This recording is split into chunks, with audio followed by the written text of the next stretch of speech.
Даргуул аймгийн газрын харилцаа барилга хотын байгуулалтын газраас 2025 оны газар зохион байгуулалтын төлөвлөгөөнд тодтгол хийж Дархан сумын иргэдийн төлөөлөгчийн хуралдаанаар хилцүүллээ.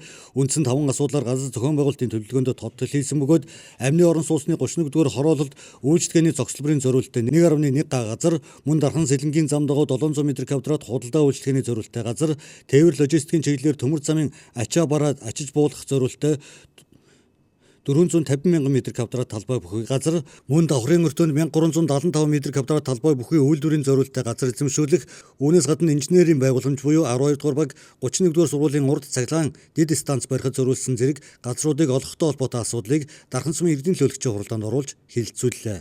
За нэгдүгээр байршил буюу худалдаа үйлчлэх зориулалтаар 1.1 га газар олгохдох байсан. За энэ нь болохоор 2020 онд батлагдсан 31-р хороол буюу бидний амны орон сууцны хороолоод төлөвлөсөн хэсэг газар дээр хэсэгцэн өргөдөлгөөний дагуу худалдаа үйлчлэгээний зохицолборын зориулалтаар олгогдохоор 1.1 га газар төлөвлөгдсөн.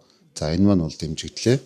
За хоёр дахь байршил буюу одоо Дархан сэлэнгийн зам дагуу буюу 700 м2 худалдаа үйлчлэгийн зориулалттай газрыг оруулж танилцууллаа. За энэ танилцуулгын дагуу бол иргэдийн хурал бол дэмжиж дууд худалдаагаар олгохын дэмжлээ. За 3 дахь байршил буюу одоо тээвэр логистикийн бүсийг зориулалтаар олгох газар байлаа.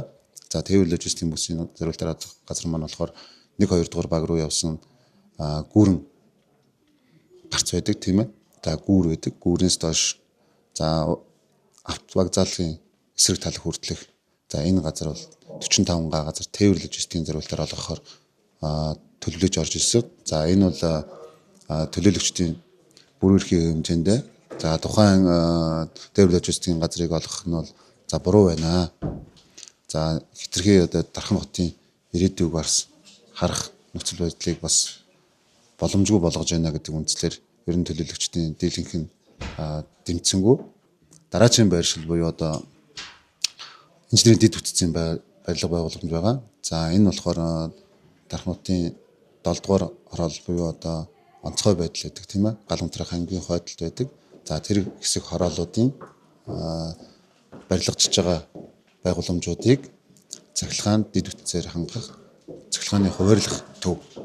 За энийг бол төлөөлөгчд бол 100% саналаар бас батллаа. За ийм 5-1 талбар орсноос 4 батлагдаж гарч ирлээ. Эдгээр нийт талбар газруудаас тээвэр логистик зориулагдсан буюу төмөр замын ачаа ажиж буулгах цэгийн газрыг энэ удаагийн хуралдаанаас буцаалаа эзэмшлэр олох газруудыг дуудлага худалдаанд оруулах юм байна. Дуудлага худалдаа хязээ хаан зарлагдахыг аймгийн засаг даргаас гаргасан захирамжийн дагуу газрын албанаас зохион байгуулдаг юм байна.